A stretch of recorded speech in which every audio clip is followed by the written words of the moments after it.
Hello, and welcome to episode 14, all about chapters 5 and 6, book 2 of Fellowship of the Ring, being the 14th part of That's What I'm Tolkien About.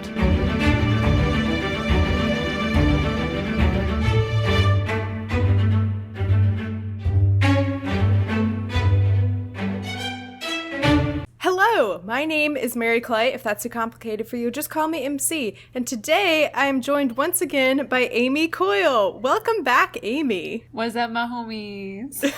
So, listeners, Amy was on for, I think, like chapter 4, maybe, of book 1. And looking for mushrooms. Yeah, looking for mushrooms, which in hindsight, I should have paired with chapter 3, but it's fine. Whatever, live and learn. And almost like immediately after we finished recording, she sent me a message saying like, I know it's a little far off, but can I please come on for chapter 6, book 2? Because I have lots of thoughts. And then when I was planning for chapter 5, I was like, this is really short, so I'm going to pair it with chapter 6. Actually, I tweeted a poll about it on the That's What I'm Talking About Twitter, and I'm pretty sure asking like if I should do chapter 5 alone or chapter 5 and 6 together, and I never looked at the results of that, so let's see if this is what the listeners wanted. But anyway, I was like, well, if I'm going to pair... It's too late now! It's too late now.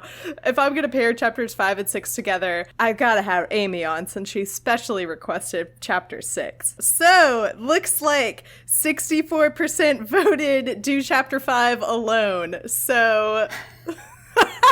LAML! Sorry. I'm so glad that I did listener polls and then I ignored them. Anyway. Just so you know, that's my entire job. Is just asking children what they want and what they care about and then ignoring it because they can't handle that. I teach 6th grade at inner city middle school. So if my vocabulary sounds weird, it's because I'm tired, I'm dead inside, and I've been spending all my time with 10 through 12-year-olds. Teachers are the true heroes of this society. You have to transfer your brain to their brains. So therefore, it's only natural that your vocabulary would decrease as theirs theoretically increases. So it all works out in the end. Theoretically. Yeah. Theoretically. Yeah. Hypothetically, that's what's going to happen. So before we get started, I have to share like the dumbest shire I've ever done in my life, which was, so this is episode 14. Technically 15 if you count the intro episode. And I just realized that I've been recording with my microphone facing the wrong way this entire time. So... Dun, dun, dun. Theoretically. It's okay, because... Audio quality should be better this time. And I need to clarify something, which is that Mary Clay will not let me take credit for this. However, the last time I came on, she apologized for the microphone quality. What she needed to have said was, but was far too kind to say, was, Amy doesn't know how to keep a microphone near her mouth when she's recording. But, you know, because she's our great MC, and she would never call me out and just roast me like that, she tried to take all the blame. I'm here to give my own apology and say I'm sorry that I don't think about how microphones work. Well, no, I was like, that's my fault as like someone who is hosting guests on a podcast every single week. I need to be better about like giving my guests proper instructions about, if they don't already do a podcast of some kind, about how to like best record or set up the scenario. And I did not do, it's, you know, it's a learning process. Here we are, episode 14. I just now have turned my microphone in the correct direction. Live and let learn. Fun fact, we have, between the two of us, 3 degrees. We're learning. Amy has the most degrees, guys. It's okay. I don't rub that in anyone's face ever at all in order to win really stupid arguments. I say in complete sarcasm. Also, apologies if I cough a lot or wheeze a lot, because I finally made the connection that the reason my asthma is worse is because I moved to a new environment and there's water damage. So I'll just be slowly dying in here. And I don't want to take away from that because I also have asthma. But if I sound dead inside, it's because our principal has not come to the school in 2 days. We don't know where he is. And I watched a kid's foot get run over by a bus yesterday. Ooh, that's a big yike. So Mary Clay's dying physically. I'm dying emotionally. And you know who's dying literally? Wonderful transition. So, all right, I should preface this with, so on the previous episode, I shared that in the back of my mind, when I accidentally read a spoiler, I just hear in the back of my head going, da-da-da, oops, I did it again. Because I can't tell you how many times I like accidentally spoil myself on something. And when I was trying to figure out how much happens in these chapters and whether or not I should pair them together, I looked it up on SparkNotes just to like do a really quick like scroll up and down the page to see like how long it is. Because if it's a really long SparkNote summary for one chapter, then okay, I can assume a lot happens in that chapter. And the summary for chapter 6 starts like right off with like the Fellowship sad about Gandalf's death, and I was like, oh well, there you go. Gandalf, I know that Gandalf, there it is. I know that Gandalf dies at some point in this book, and I know that he comes back as, I almost said Sauron, but that would be a great book actually if he came back as Sauron. That'd be very interesting. I know he comes back as Gandalf the White, because that was another thing I spoiled myself on, because there was some reaction meme relating to iCarly. What does it even matter anymore? So, to be fair, it's very hard to avoid this particular spoiler, because this is probably the most memed picture is from this scene in the movie. Yes. As you have, in fact, tweeted and mentioned, this is one of the hardest things to avoid a spoiler for. We will jump into that right now with chapter... Oh, actually, I lied. Quick disclaimer. Listeners, this episode might be a bit longer than usual because we are covering 2 chapters and a lot goes down. So... if longer episodes aren't your jam, then what are you doing listening to podcasts? Get out of here. So, chapter 5. You can just start another poll, Mary Clay. You like and then ignore it. And then ignore the poll entirely. I'll just keep doing that. I love that. Chapter 5, the Bridge of Khazad-dûm. Khazad-dûm. Is it Khazad? I feel like there needs to be a pause between the 2 Ds. Khazad-dûm. That's what I am. But yeah, I did not listen to the audiobook for either of these chapters, which I normally do to try and hear what the pronunciations are. Hence the great Glowin debacle of 2 or 3 episodes ago. But so I don't know how any of these words in this chapter are pronounced. So with that being said, let's go.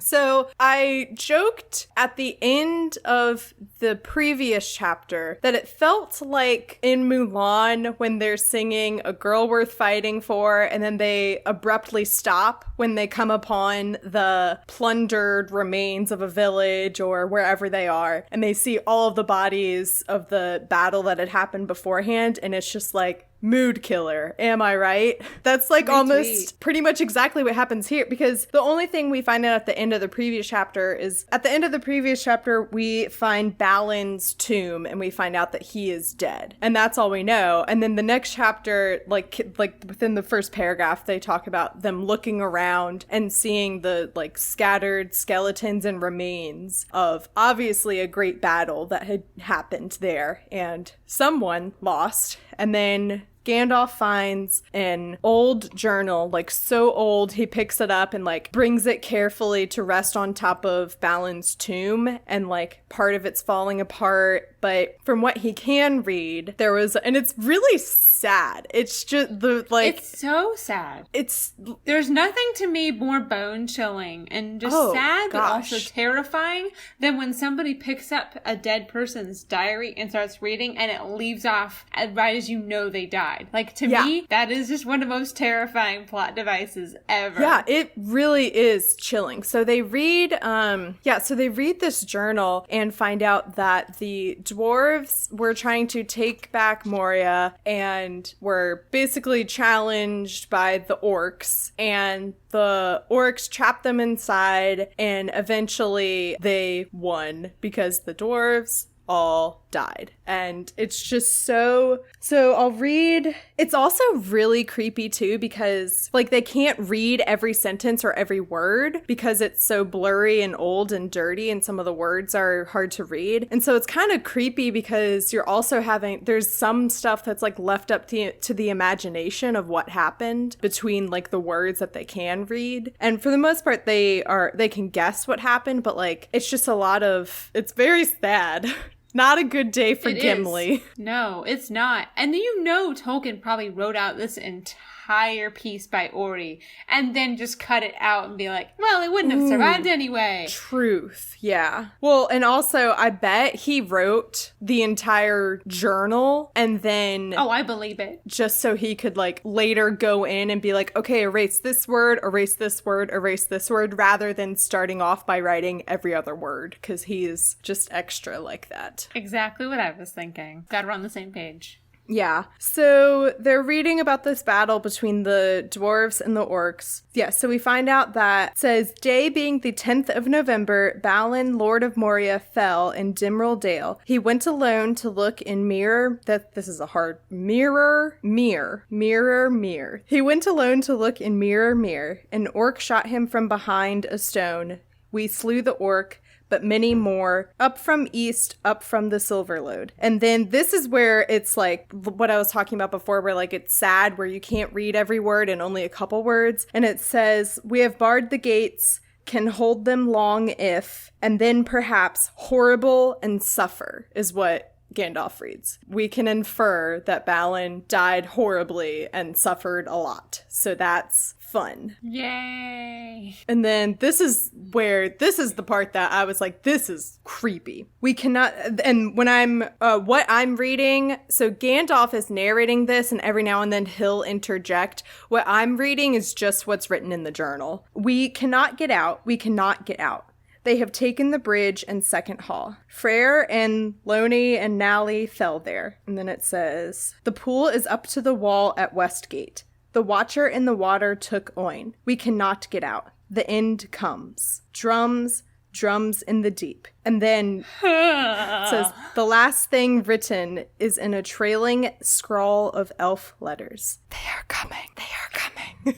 Nope, that's Harry Potter. Just kidding. It's terrifying. They are so coming. Scary. God, this idea. And so they really truthfully dodged a bullet with the Watcher in the lake. Also, actually, like I was already creeped out with that like sea monster already before I knew it was named the Watcher, which is just extra creepy. I don't need that in my life. And so they really dodged a bullet there because it almost ate Frodo. And here we find out that it killed one of the other like last standing dwarves. Oh my gosh. It's just so sad and creepy. Yeah, and like you said, bone chilling. Yeah. It's this caused little me watching the movie for the first time a lot of fear.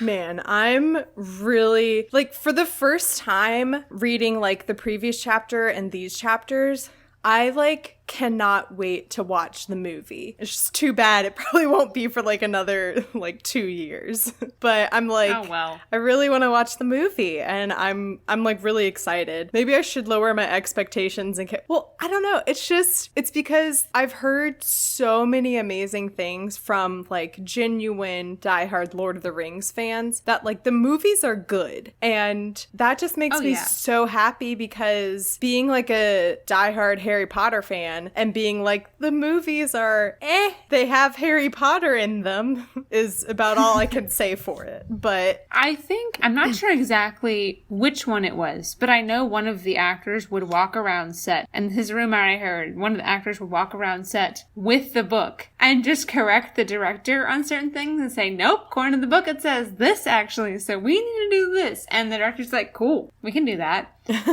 Like, the level of respect for the original text is not something you find often in the cinematic world. I like it when actors are they should, because it's their job, but I like it when they genuinely care about the work that they're doing and the characters and the worlds and everything. And they're like, let's do what we can to make this great.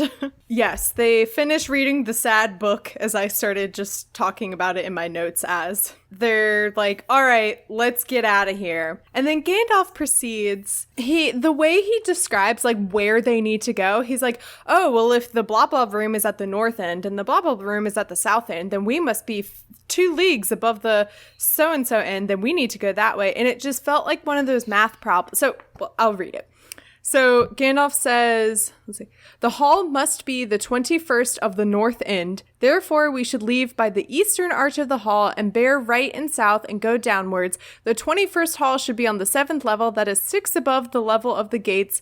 And it just felt like one of those math problems where it's like, if Timmy is half of Jimmy's age, but 2 years older than Susie, how old is Bill? And how many watermelons does Jim have? Yeah. You're like, what on earth is going on? I'm like, Gandalf, I don't care where we are in relation to everything else. Just tell us where to go. So right as they were talking about where to go, the orcs, who have a flair for the dramatics, decide to come storming in like right now, which is what I was kind of confused about. And Amy, I know you're a like newer reader of the books. I don't know if you've finished all of them yet, or if you've, I don't know, maybe you know what? Also, you have one more degree than I do, so you're probably smarter than me. But I was just kind of confused about how like that works. Have the orcs been in Moria the entire time that they've been in here? And they've just been like waiting for one of those moments where like there's a setup for them to burst in with the like line. It's kind of like that's what happened, because they're reading this journal and they read about the drums in the deep. And then right as they mention it, it says, or right as they finish it and they're like, okay, let's get out of here. It says, a rolling boom that seemed to come from depths far below and to tremble in the stone at their feet. They sprang towards the door in alarm. Doom, doom, it rolled again, as if huge hands were turning the very caverns of Moria into a vast drum. So they literally were like, I think that's our cue to enter, boss. They read the journal. I feel like just the natural order of having a large group of people anywhere in an echoey cavern covered in skeletons is at some point they're making a noise. So, I don't know. Maybe they heard the noise a long time ago, and then they had to grab coffee, and then they had to make sure that everybody was there, and then do roll call, and then make sure everybody had their armor on. And oh my gosh, this random orc lost his sword. Has anybody seen their sword? And then there's this huge argument over whose sword and what scabbard, and everything's going down, and then finally it's like, we're ready. And so the orcs are just going off like, another group of people coming into the mine. Gotta kill them all. Yeah, and I don't know. I guess maybe Moria could also just be really big. So maybe they have always been in there with them, and it's just taken them a long time to catch up. Who knows? Or find them, you know. True, it is dark down there. It's hard enough. It's hard enough finding my stuff in, like, a 2-bedroom apartment, you know? This is true. I have no idea where my Motrin is right now. I spent about 5 minutes yesterday trying to find my phone, and it was sitting on the coffee table the entire time. So, not that great at hiding. The orcs are really relatable. Maybe that. Oh no, where are this entire group of people? Yeah, so they hear these ominous drums, as Ori mentioned in the journal. Then they say, so then they are coming, cried Legolas. We cannot get out, said Gimli. So that's just extra creepy. I don't know if Legolas and Gimli were just like being smart Alex, or if they just did it unintentionally, but the fact that they like repeated the exact words that Ori wrote is just, you know, like history repeating itself almost. Thanks, Tolkien. I didn't need to sleep tonight. Yeah, it's just so creepy. So then Gandalf, in like typical Gandalf pretentious fashion, he's like, yes, we are caught here just as they were before, but I was not here then. We will see what. So he's like, yeah, we're caught, but last time they didn't have me. He's so pretentious. God. And yet, I mean, he's not wrong. Well, I mean, barely. Like, he helps them, but I should say barely. Like, he doesn't, spoiler alert, but he doesn't exactly make it. I don't know. Like, I mean, yeah, but maybe they just needed a wizard to fall into a vat in order to get out. In order to get out. Yeah, so the orcs start coming and they close the doors, and I guess there are like 2 handles or something because they stick a bunch of swords in it to try and like keep it from opening. And then the orcs just start like smashing on the door. Then an actor in a haunted house trying to scare people as it walks by, an orc's arm shoots through the crack in the door that starts opening. And it's just the arm, I guess, groping around. And then, so Boromir goes in for like a big dramatic swing, but for whatever reason, his sword doesn't work. I don't get it. Like, it barely makes a dent. And I was just I think it's like, I swear it has happened in Avatar: The Last Airbender, where like Sokka goes in for like a really dramatic swing, and then like there's dramatic music and effects, and then like all of the effects drop out, and it's just like, it just makes like a little doink. And that's what I'm imagining Boromir many times to Sokka. Poor Sokka. I mean, he's the Sokka best. ends up okay. It was a little rough for him, buddy, but he's okay. I understood that reference. Oh my god, there was a great Tumblr post the other day, and it was like it was in the format of like a Reddit post asking for like relationship advice. It was like, I, 13-year-old female, and my brother, 15-year-old male, found a 12-year-old male in an iceberg, and he has powers, and now we are being chased by a 16-year-old male and his age unknown male uncle. What should we do? And then like the last one, it just goes on like that, going through the plot of Avatar, and then the last one is like, my 15-year-old male girlfriend, 16-year-old female, just turned into the moon. What do I do? That's rough, buddy.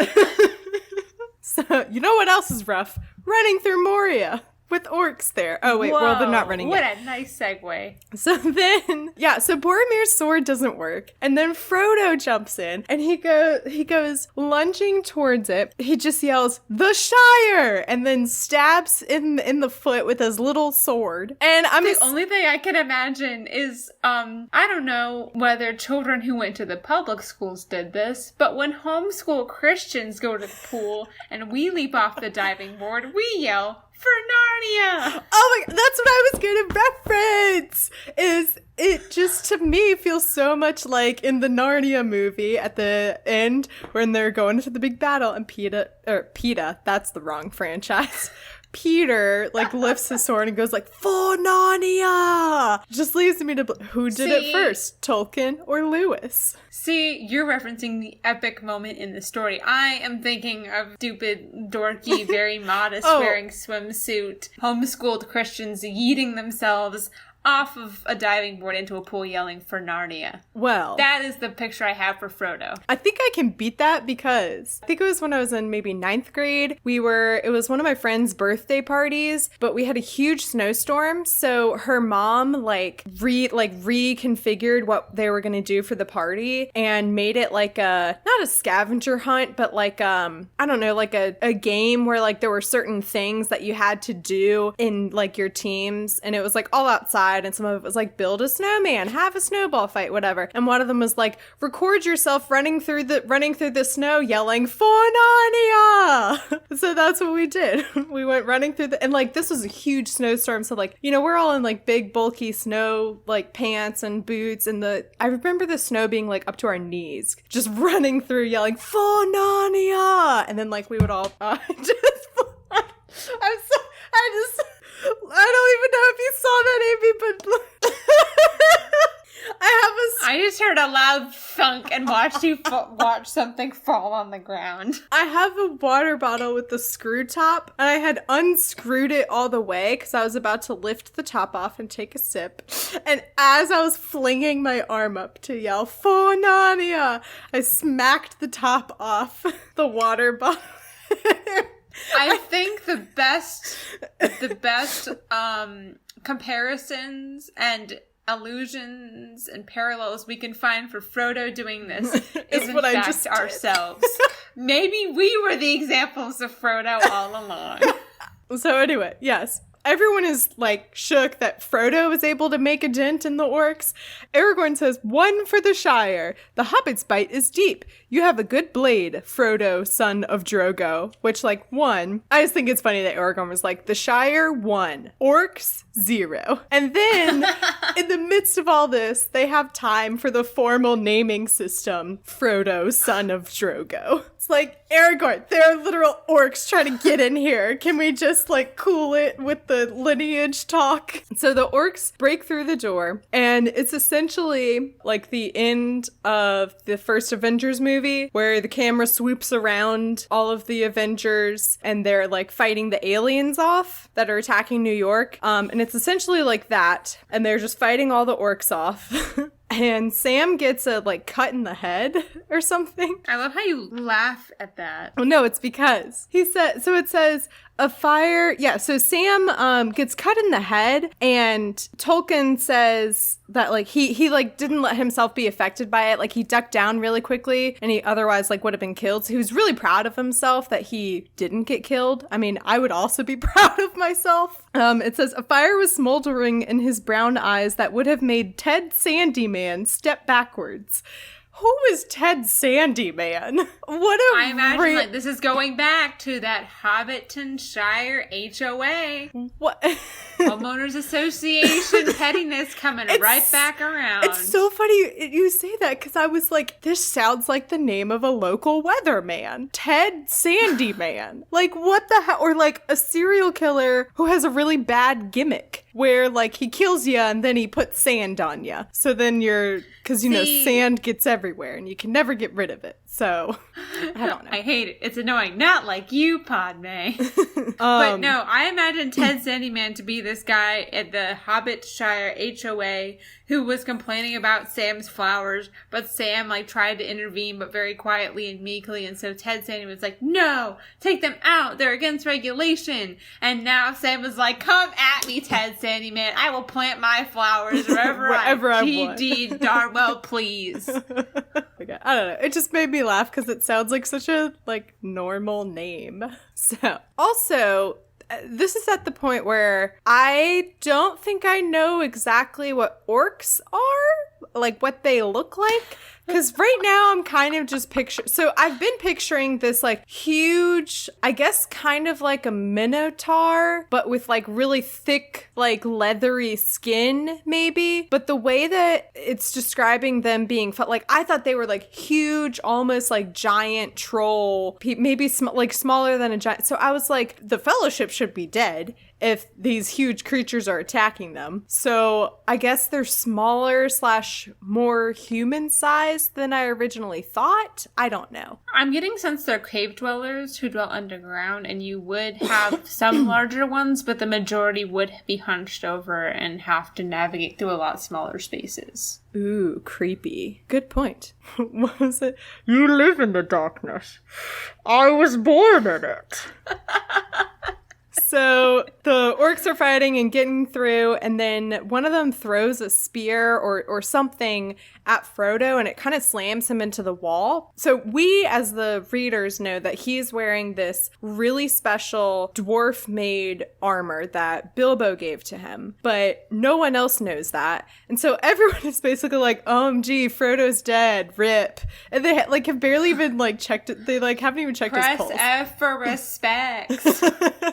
And so they find an opening to run away, and Aragorn picks up Frodo, and they're running away, and then Frodo's like, I can walk, and Aragorn goes, I thought you were dead. And then Gandalf, always the optimist, goes, not yet. Thanks, Gandalf. I mean, it's a good... Your optimism is duly noted and always appreciated. Yeah, it's a good point, because yes, they do still have a long way to go, but I just love the not yet. This implication that Frodo is going to die, just not right now.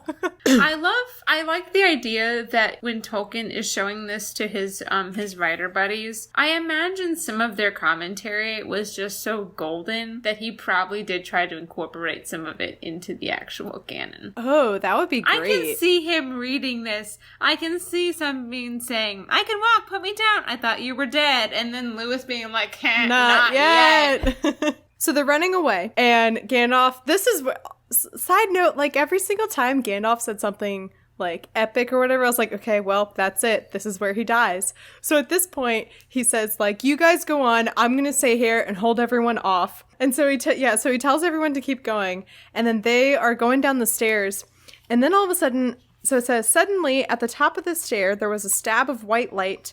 Then there was a dull rumble and a heavy thud. The drum beats broke out wildly, doom, boom, and then stopped. Gandalf came flying down the steps and fell to the ground in the midst of the company. And then he also says, well, that's over, said the wizard, struggling to his feet. So, also... That's relatable. So they're like running for their lives. And then someone's like, so what happened up there? And Gandalf is basically like, I don't know. Like, I don't know what attacked me, but it's fine. Let's just keep going. And I jokingly wrote, like, Gandalf doesn't know what happened or, like, what was battling him or what defeated him. This is fine. And then as they keep walking, they realize that there's a big fire. So this is literally the this is fine meme, where the dog is sitting in the room that's on fire. Yeah, so they find out that the orcs set a fire, and I guess in a good stroke of luck, they happen to be on the correct side of the fire, in that it's separating them from the orcs somewhat, so they're able to get a little bit ahead. And then we come to a narrow, treacherous bridge, which, I wonder what's going to happen at this bridge, in the chapter that's named The Bridge of Khazad-dûm.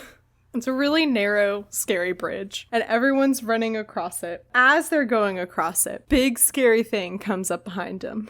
As one does. Yeah. And this is also, as I was reading it, I was like, okay, so this is it, right? Like, this is when it happens, yeah? What it was could not be seen. It was like a great shadow, in the middle of which was a dark form of man shape, maybe yet greater.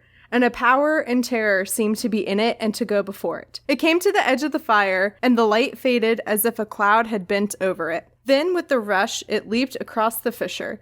The flames roared up to greet it and wreathed about it. A black smoke swirled in the air. Its streaming mane kindled and blazed behind it. In its right hand was a blade like a stabbing tongue of fire. In its left, it held a whip of many thongs, which the British call flip-flops thongs, not underwear. So I'm assuming it was thong means, I guess, like strip, like thin leather strip, thinking about like what a flip-flop like goes in between your toes.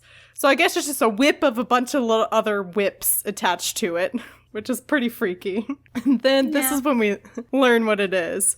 Again, I love how he says this. A Balrog, muttered Gandalf. Now I understand. He faltered and leaned heavily on his staff. What an evil fortune, and I am already weary. So basically, Gandalf is like, I'm getting too old for this Shire.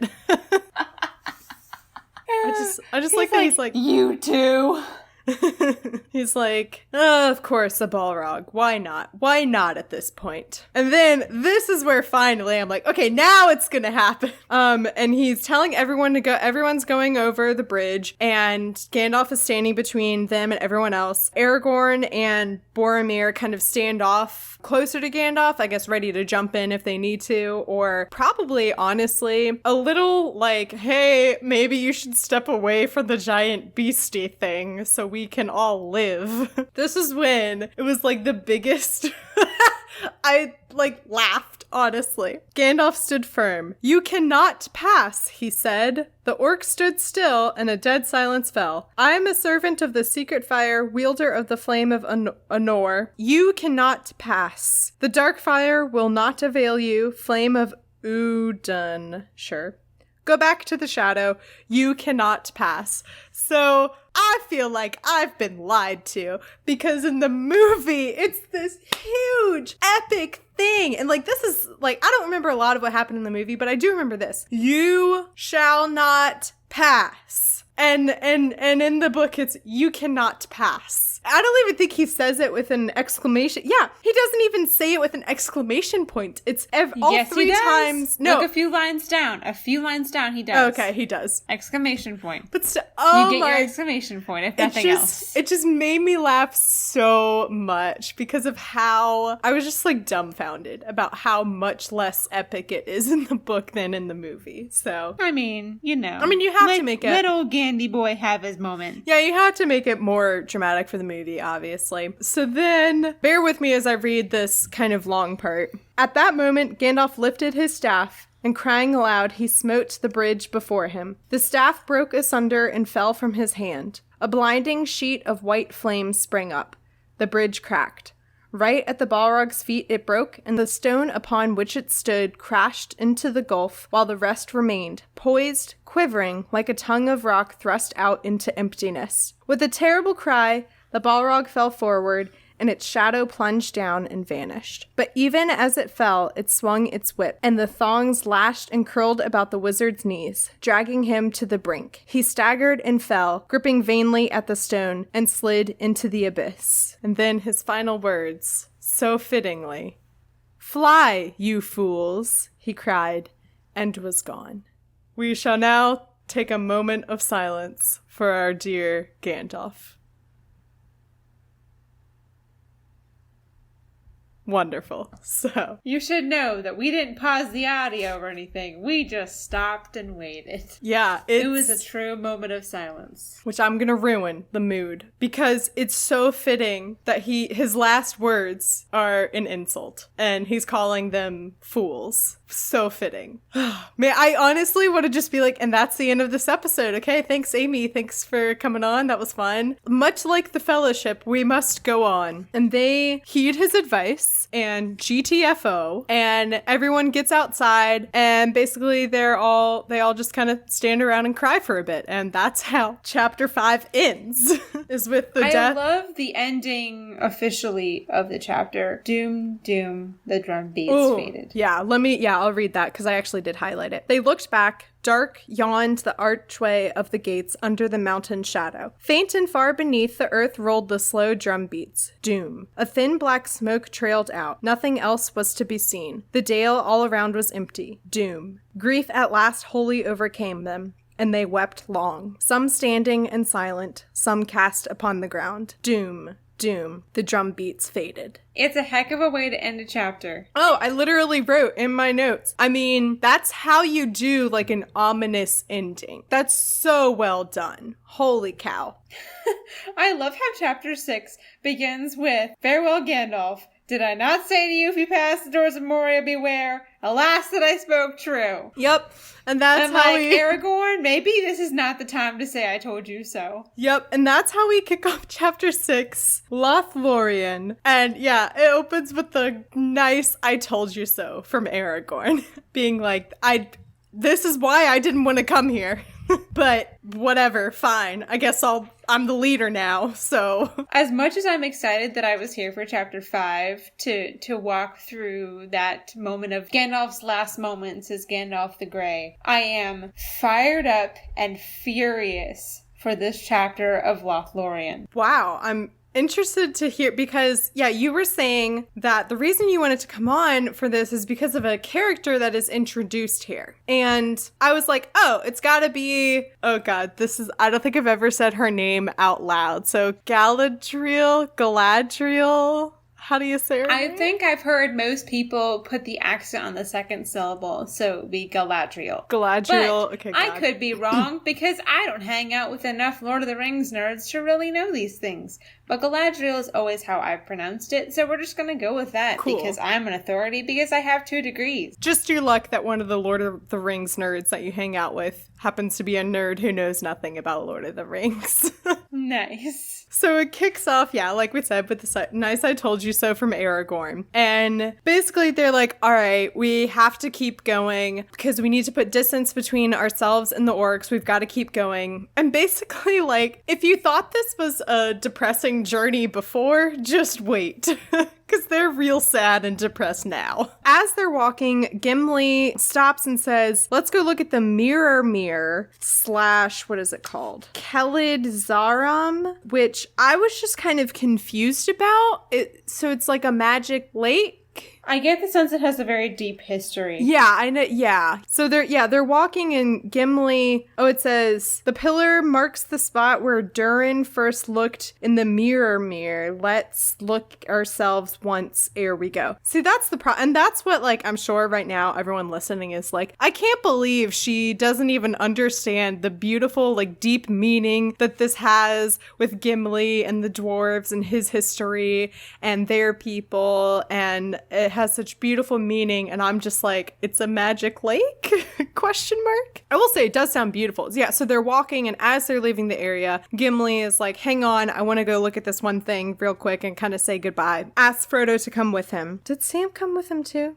Yeah, so Frodo, yes. That's what's also funny in this chapter is I think it happens twice where someone is like, Frodo, come with me, and then Sam just comes along anyway. Which is kind of, I guess, a good summary of his character is Sam just comes along anyway. They go over to this, I don't know, pond lake area, and they look into the water. Then slowly they saw the forms of the encircling mountains mirrored in a profound blue, and the peaks were like plumes of white flame above them. Beyond, there was a space of sky. There, like jewels sunk in the deep, shone glinting stars, though sunlight was in the sky above. Of their own stooping forms, no shadow could be seen. Whatever this magical dwarf pond is, it sounds beautiful. So, and I guess it's also like a nice, tender moment to kind of leave this area as they're like walking away from this site where they lost one of their fellowship. So maybe that's what it's for. Oh, hey, you know what? I was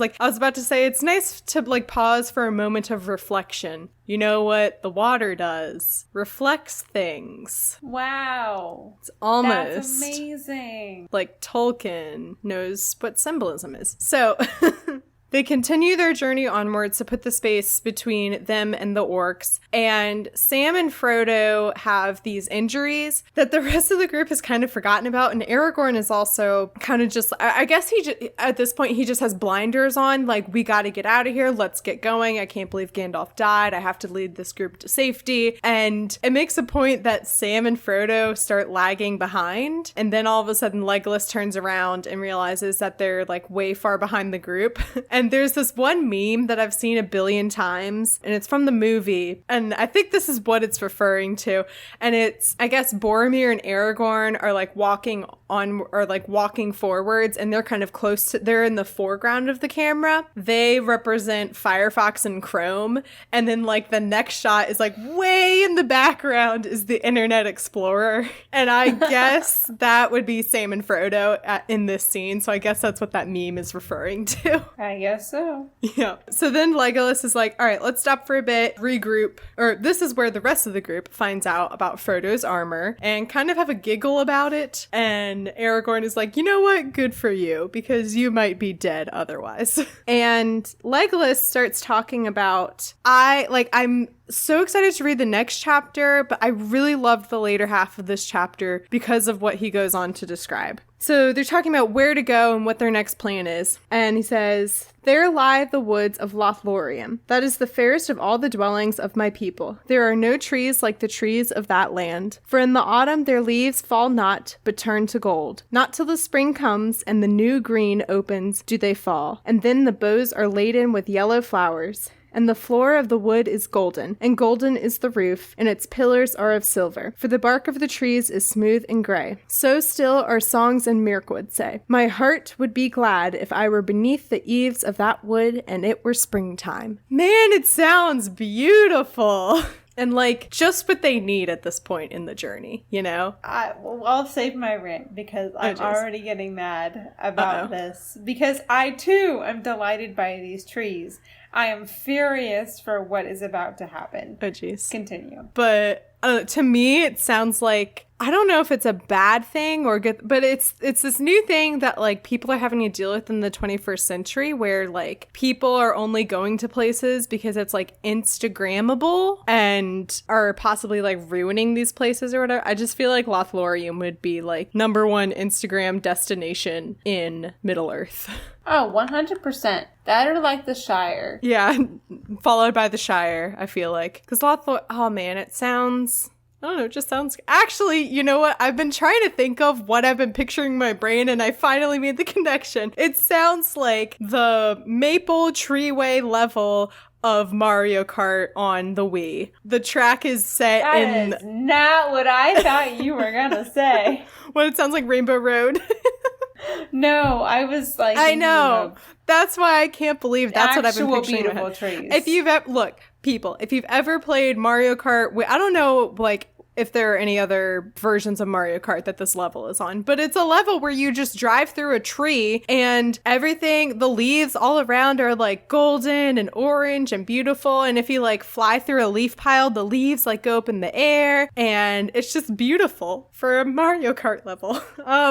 So they're like, yeah, that sounds like a great idea. Let's go there. I do. I will say that I love this quote right here, kind of talking at the end of the Lothlórien little bit of Legolas introducing it, of Boromir saying, "Then lead on, but it is perilous." And Aragorn says, "Perilous indeed, fair and perilous, but only evil need fear it, or those who bring evil with them. Follow me." Yeah.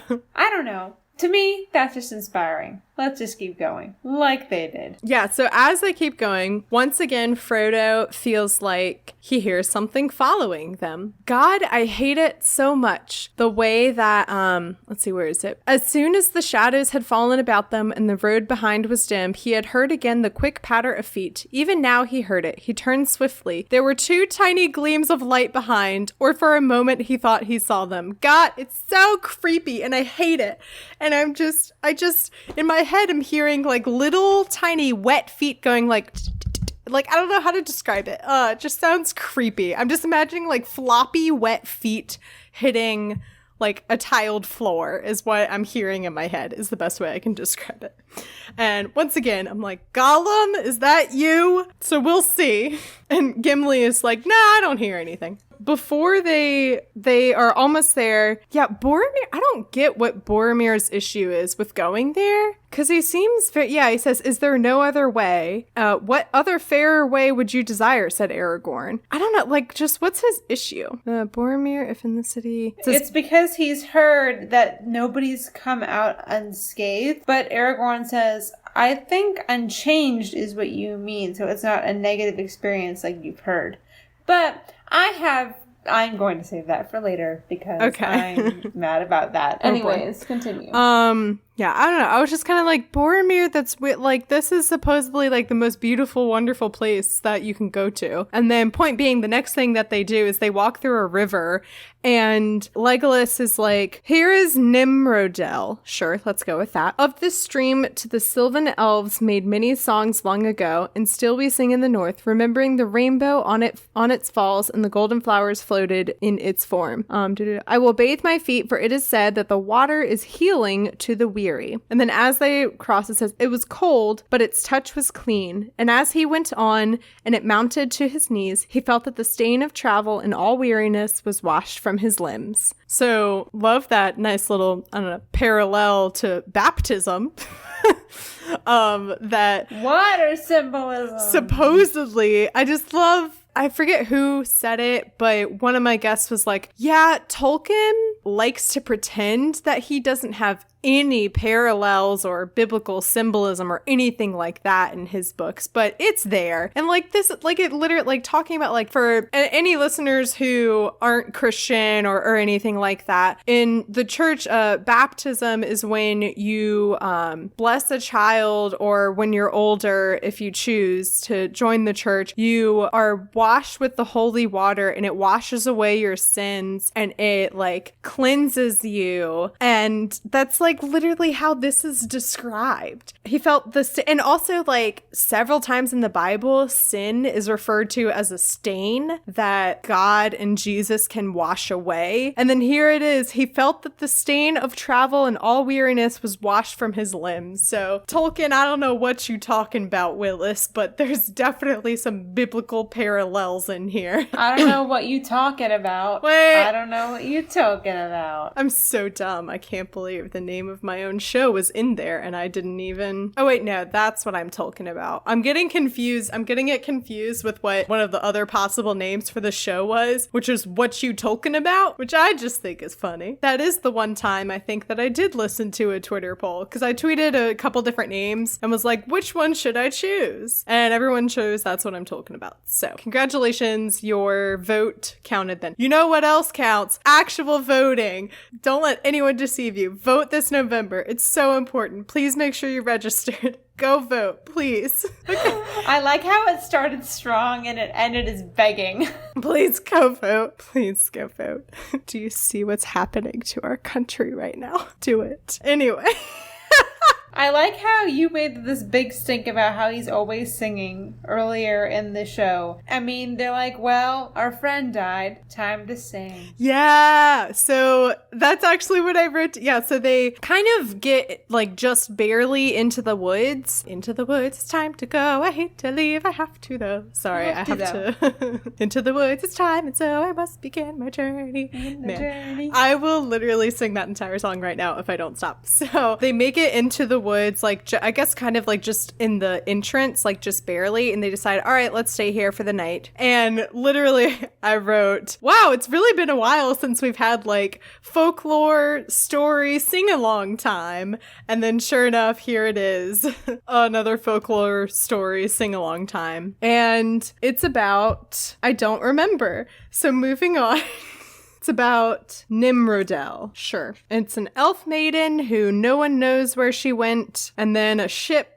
They don't know where it is. And once again, I'm sure a lot of listeners are like, this is so important to the elfish history and the character of Legolas. And how are you missing all of this right now? Well, I'll tell you how I'm missing it. So anyway, they decide that staying on the ground isn't the best plan. So, because in case the orcs come through in the night, so they decide to do what the elves do, or the other elves, and climb up in the trees. And Legolas is like, all right, I'll go check it out. And he climbs up and then he comes back down and is like, so turns out there are elves up there and they know we're down here. And I love this part. God, it made me laugh so much. And it says, let's see. Yes, there are elves and they say that you breathe so loud that they could shoot you in the dark. Sam hastily put his hand over his mouth. I love that part. It's so good. They decide to let them come up. So this is like the one time, that's a lie, but this is one of those few times where there wasn't just a random song just to have a song. It actually served the plot a bit because the elves say that they heard Legolas singing this elvish song / history, folklore, whatever. And so they knew, because they heard his voice singing this song and telling this tale, that this was an elf in their company and therefore they can be somewhat trusted rather than being shot in the dark as they said they might do. Legolas takes up with him Frodo, and then once again Sam comes along. And I love, it says, behind came Sam trying not to breathe loudly. So I love that the elves have just scared Sam into breathing like at all. I need to, I'm sorry. I can almost, I'm trying to hold it back. Okay. For a moment that is making me furious. No, don't worry. I have a feeling I know what you're talking about now. They climb up and there are 3 elves up there. One of them is Halder. Is this who you hate? No. So here's the deal. I strongly dislike this elf. However, I strongly dislike a lot of elves in this chapter. That's so funny. For one specific reason. Okay. And that reason is what you're about, this discussion that they're about to have. Oh, it's so funny because I loved I didn't love it, but it just, I don't know, I really appreciate it. So the other 2 elves don't speak, it says the common language. So I guess in our world, that is English. And the other 2 elves don't speak it, but this one elf named Halder does. So he kind of translates, and he says that they've heard news about what they're doing and that they would be passing through possibly, and that they have an evil ring with them. Actually, you know what? I don't know. Oh, it just says we have heard that there are hobbits and halflings coming along this way. I guess they don't know why. But anyway, then he says, who is with you? And Legolas says, there's 8 of us. Myself, 4 hobbits, and 2 men. And then he's like, hey, that was only 7. Who's the 8th person? And then it says, the 8th is a dwarf, said Legolas. A dwarf, said Haldir. That is not well. I'm okay. So this is what I am All right, angry let's go. about. Which here, I am furious about this. let me jump in and just say, like, preface this with, like, I was like, wow, so I guess the dwarf elf beef runs really deep. So, all right, go on. It does. I'm angry at the elves because I feel like the elves, because of the power that they wield and the connections that they have not been affected by Sauron and his forces and the orcs for a really long time. Ooh. But everybody else except the hobbits has. And it seems like, and going back to especially the Council of Elrond, that really frustrated me as a chapter because it was the elves saying, we sense that Sauron is stirring.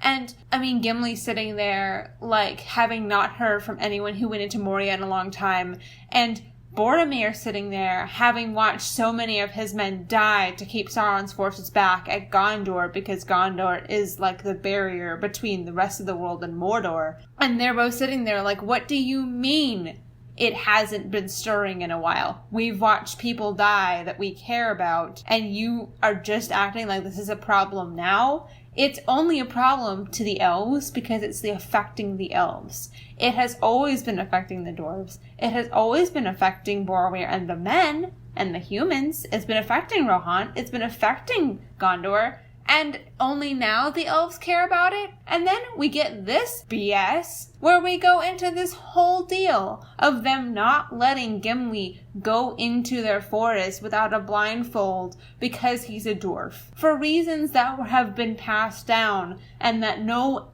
actual modern day elf or dwarf, as far as I can see, has any reason to keep this blood feud going.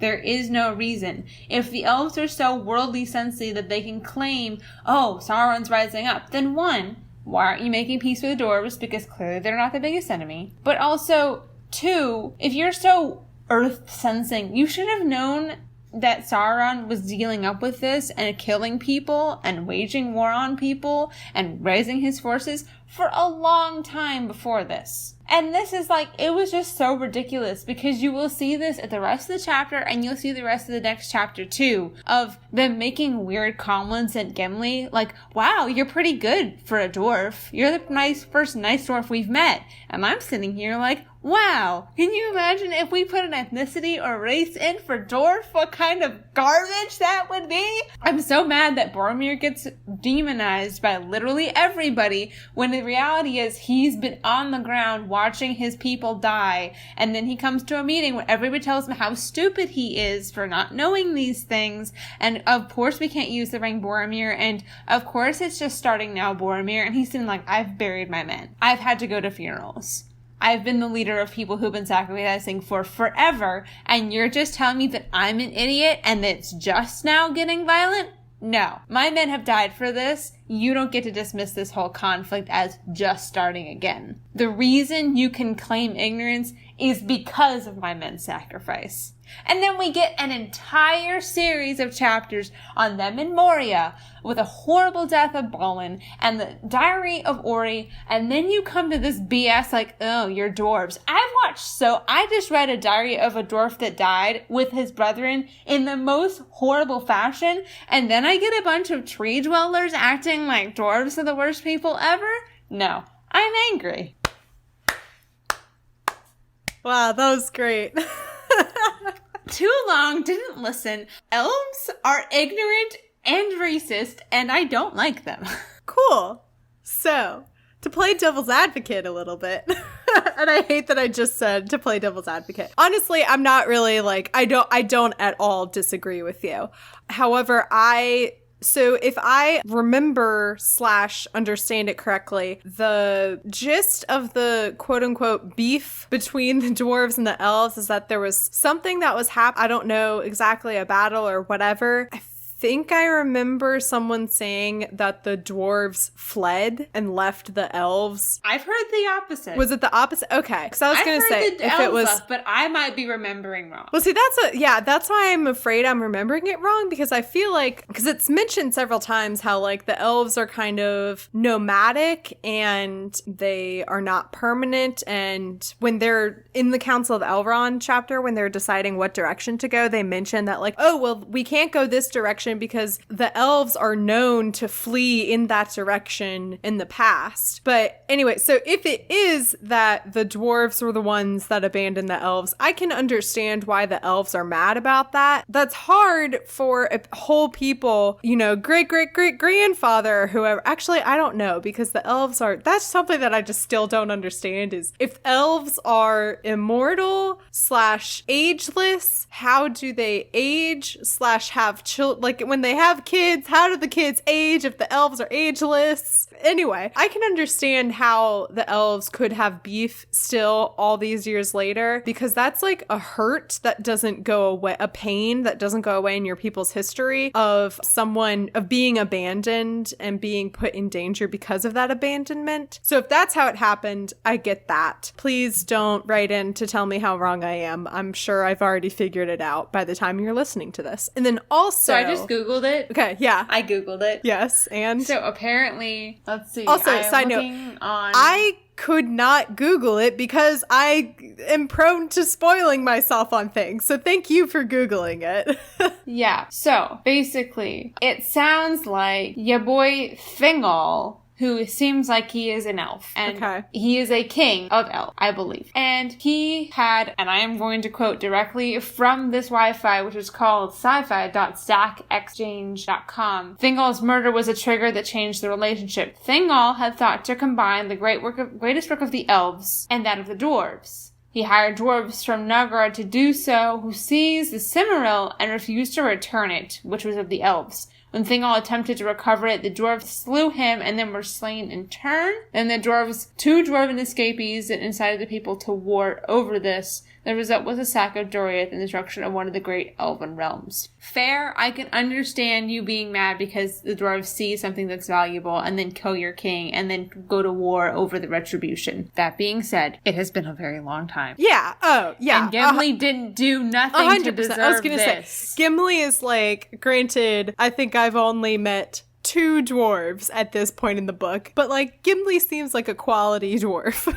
Yeah. But and then also the second reason why I can understand why the elves are really hesitant to have a dwarf come in, or honestly, first off, they are really hesitant to have any of them come into the forest. And they even like make comments to Legolas about like, oh, you didn't grow up here. You're a, I guess kind of like the difference between like the northern and southern water tribes, how they're all, you know, water tribe, but 2 completely different regions, you know, ways of being brought up and living. But anyway, so if Lothlórien / Lórien is as like majestic and beautiful, like it seems to me like it's just this perfect little safe place bubble that has not been touched. And they talk about that. We'll get to that when we get to the end of the chapter too. But it really seems like it has not been touched by darkness yet. I'm assuming it will be at some point. If you're watching the world around you crumble and your world is not crumbled at all, I can totally understand being like, no, we are not letting any outsiders in here because this is like the safe place for our people. And if we risk letting outsiders in here, we could lose all of our like livelihood and this beautiful, majestic, magical, Instagrammable place. And you will find in the next chapter that there is another side to that story of Lothlórien and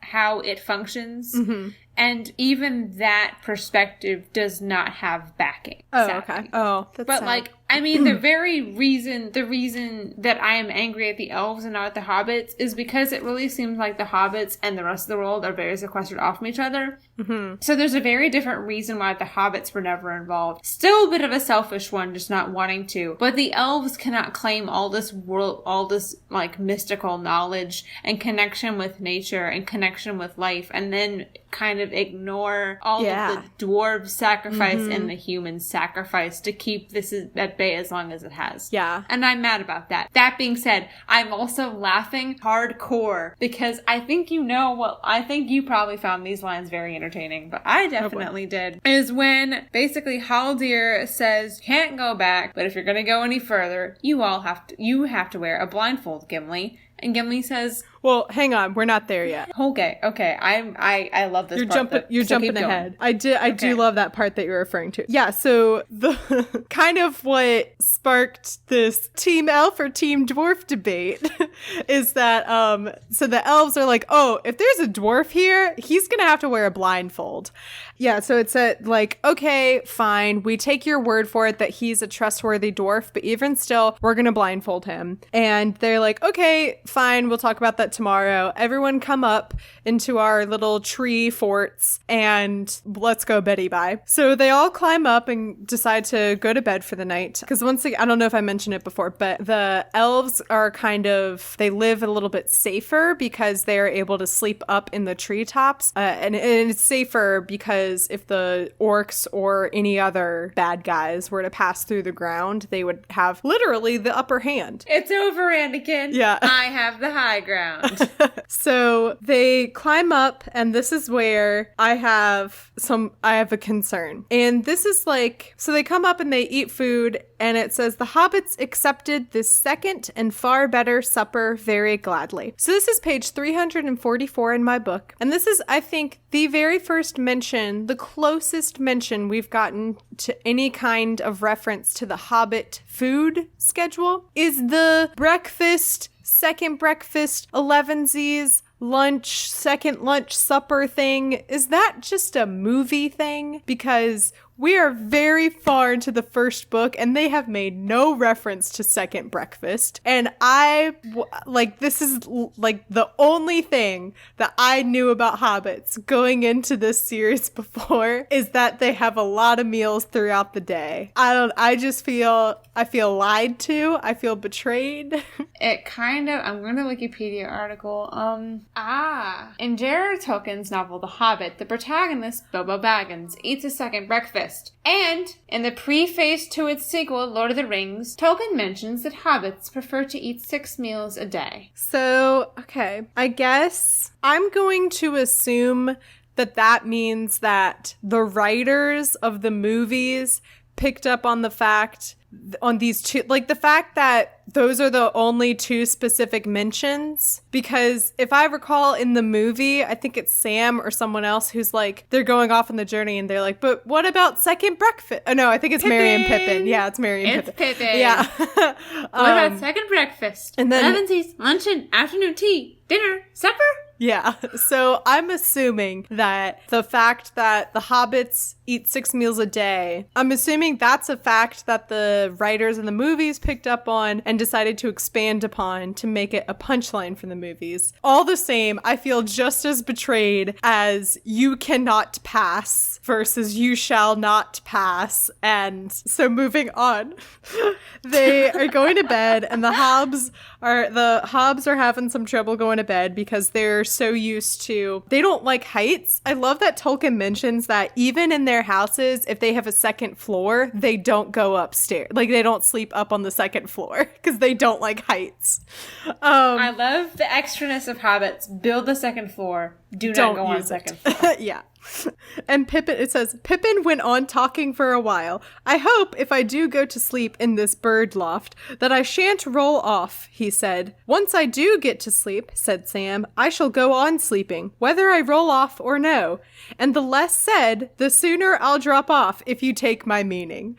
So Pippin is that kid at your sleepovers growing up who it's like dead silent, everyone's quiet, and then Pippin's the kid who goes, hey, is anyone awake? Surprise, surprise, I was that kid. And then Sam is that one kid who's like, shut up, I have a soccer game tomorrow morning. I have to be well rested or else I'm not going to be able to play. I feel like Sam wasn't even that kid. He's the kid who's, Pippin's like, is anyone sleeping? And Sam's like, I was. Oh, God, I love it. It just makes so much, I'm just so happy that this scene, this little snippet happened, because it makes so much sense that Pippin would be that one kid at the sleepover. I'm glad that you're slowly understanding and enjoying and appreciating the Hobbit lifestyle as it is. Oh, yeah. Because I know you were a bit on the fence, or you were at the beginning a little hesitant of Sam in particular, and a little bit kind of on the fence about the Hobbit. Oh, yeah. Well, no, it's not that I'm on the fence. First of all, I will say, Sam, I'm still not a huge fan of. He's much less Sam. I don't know how. He's de-Sammed a bit as this book has gone on, for the better, I think. He's calmed down a lot.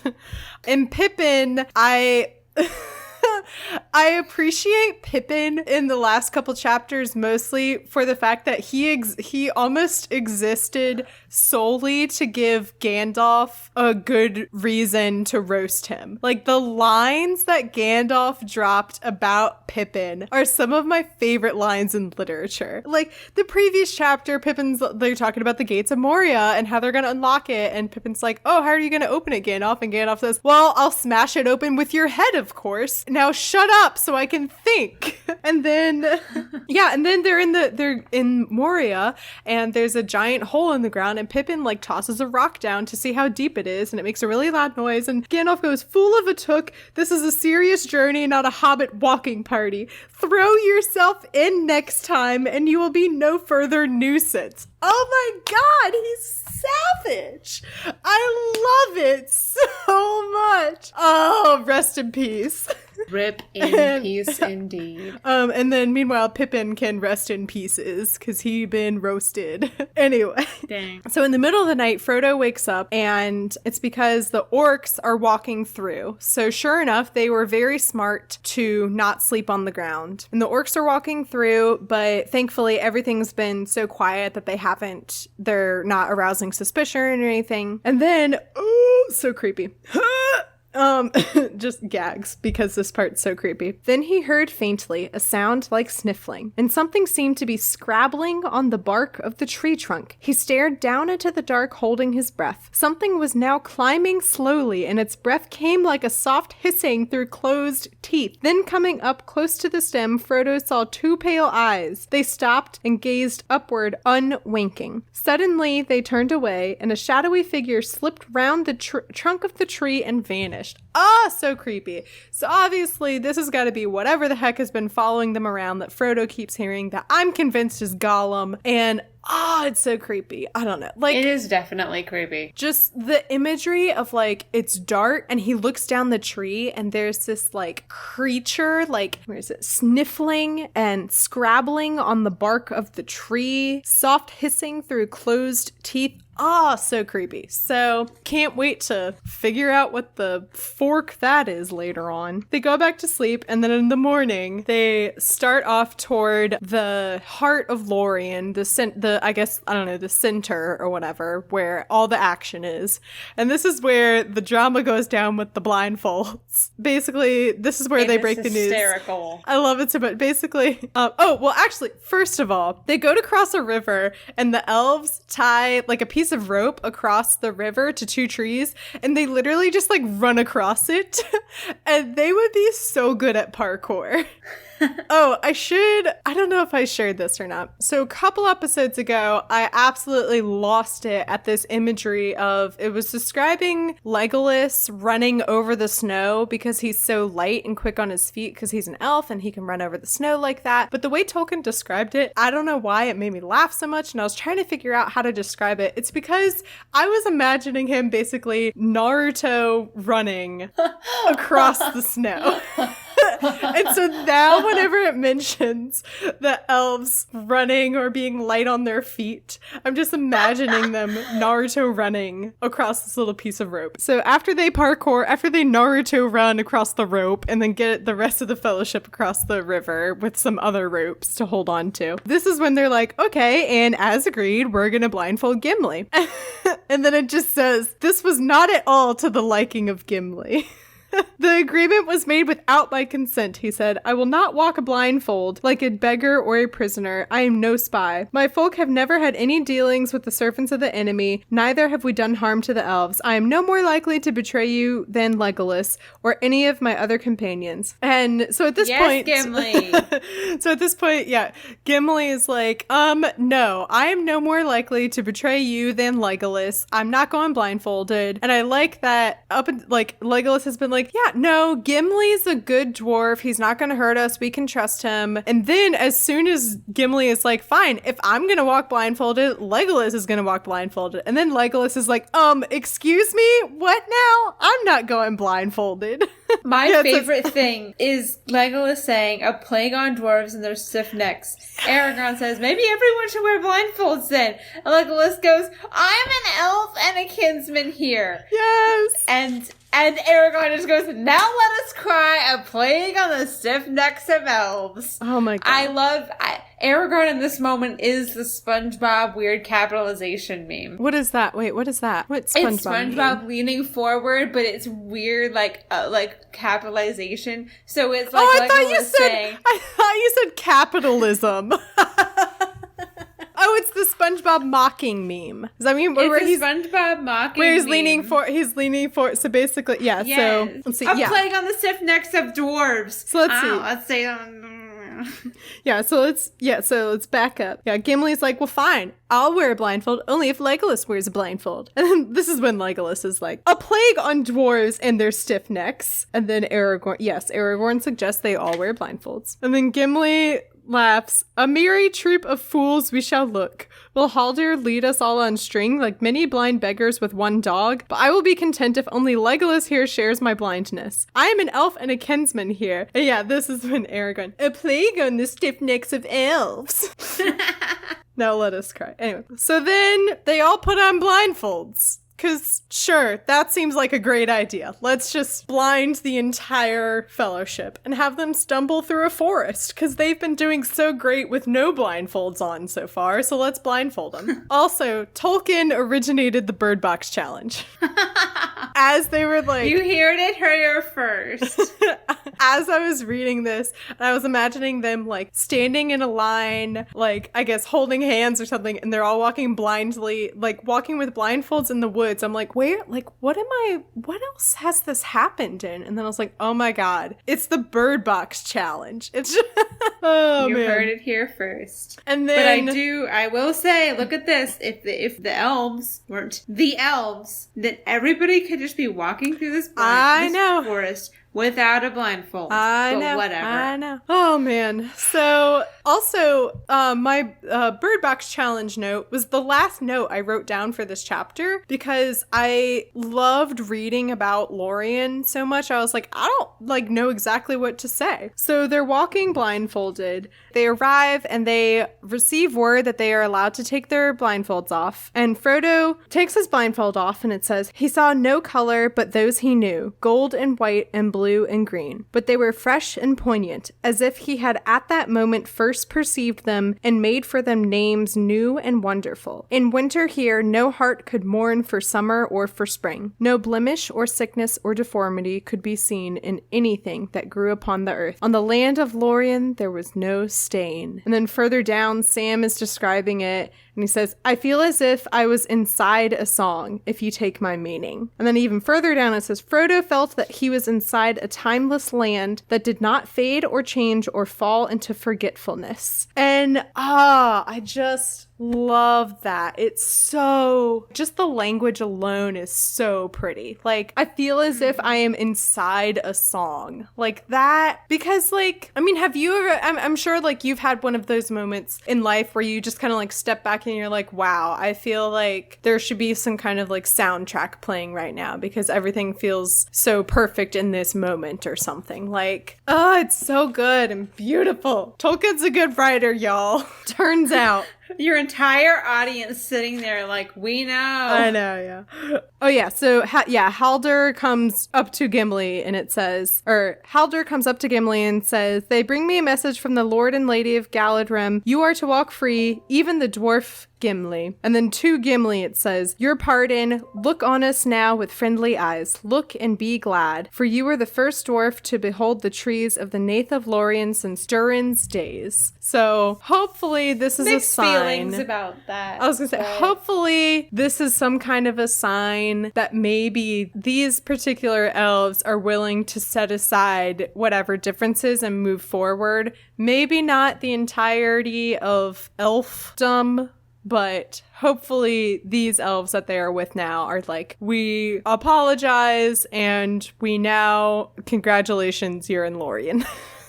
I don't know. Yeah, I have mixed feelings. I'm kind of like, on the one hand, this is good. On the other hand, this could be better. Yeah. Which is, how I feel about a lot of things right now. Yeah. Go vote, kids.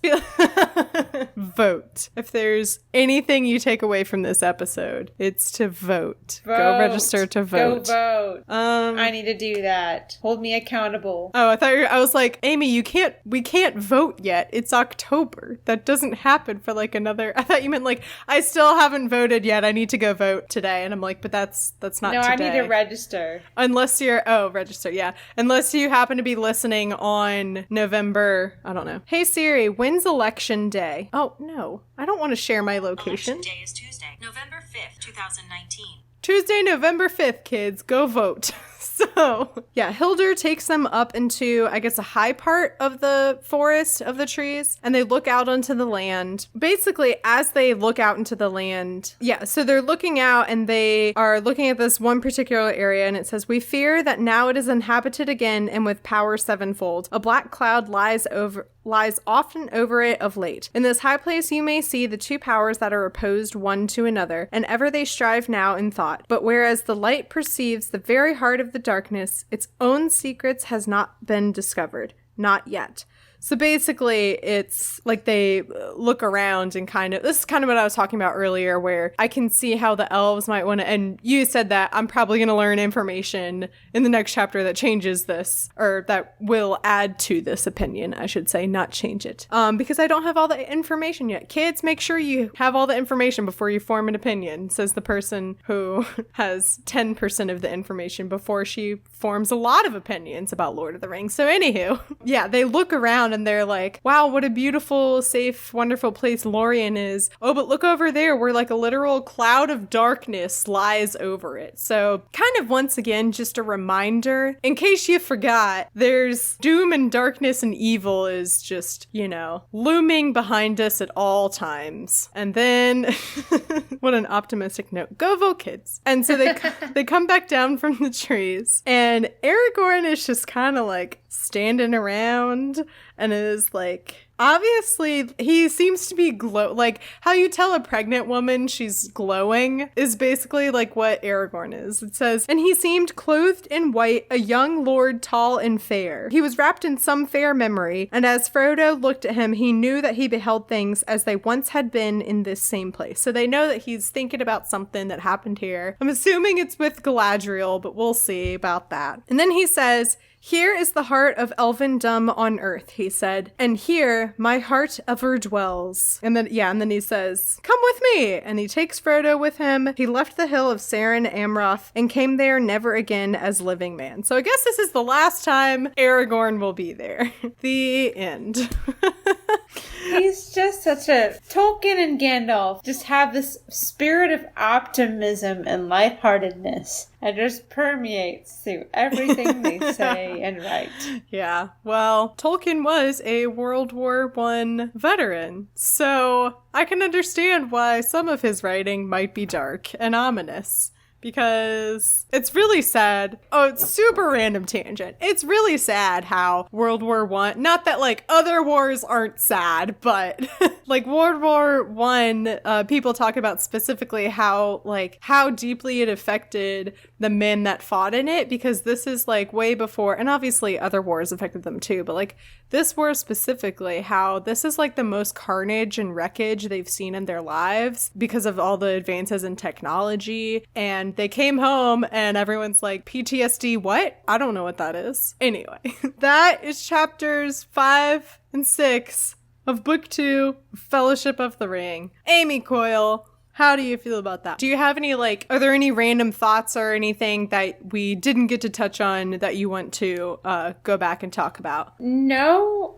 Honestly, I think, like, my one angry speech about the elves pretty much summed up exactly what my strongest thoughts and opinions are on the text. I have a lot of respect for a lot of these characters for making tough decisions, but in the end, I don't think the dwarves are being nearly as hateful and grudgy as the elves are. Yeah. And I get that you live a lot longer as an elf, so maybe those relatives were a little closer to you than the dwarves were. I don't know. True. I don't know how long dwarves live, but I'm just saying. I do enjoy the hobbits. I do enjoy the fellowship. I genuinely like, I think, all of the people in the fellowship. I don't know how you feel they're about all great. that, but I like all of them. The one that I most not annoying me, but is just Boromir, because he's so Boromir.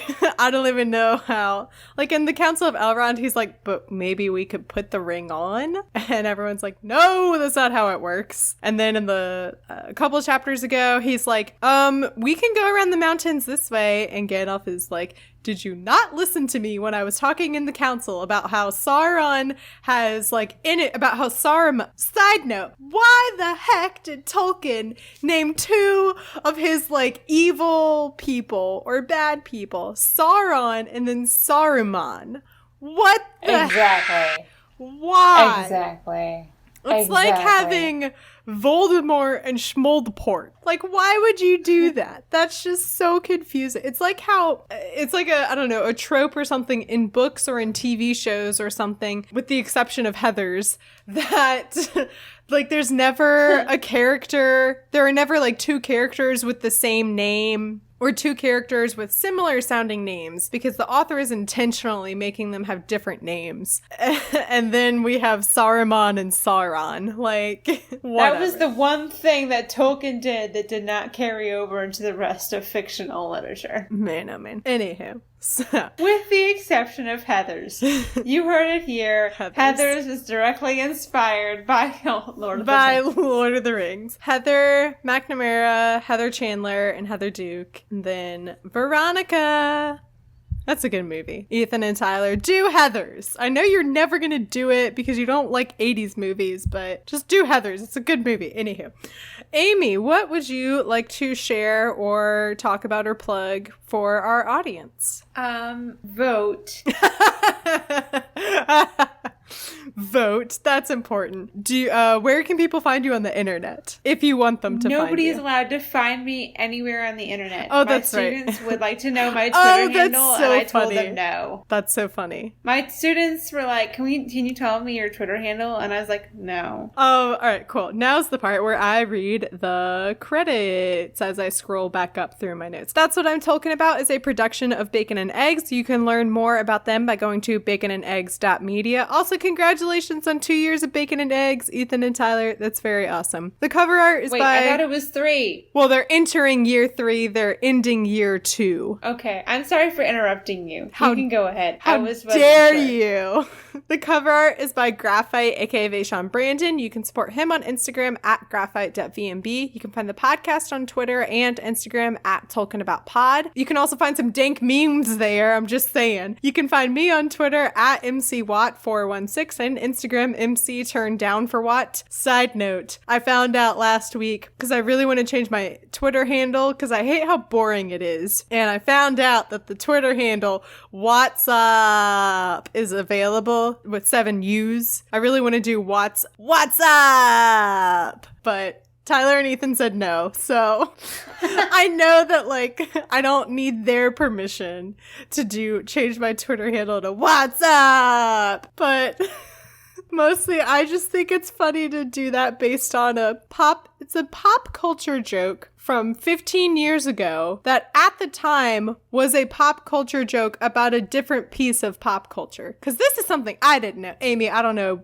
how much you know about the origins of What's Up, but I thought it was from Scary Movie, which is a parody of Scary Movies. And I thought it was from that, but actually they were parodying a Super Bowl commercial, I think a Bud Light commercial that was going on, that was popular around that time. And that shook me, because I was like, what do you mean it's not from Scary Movie? Anywho. Finally, if you like what you're listening to, please rate and review, but only if you're going to be nice. Okay. Amy, any final parting thoughts for our audience? Take all things the elves say with a grain of salt. And respect the dwarves! And that's what I'm talking about. Ba-da-ba-ba. That's how my theme music goes.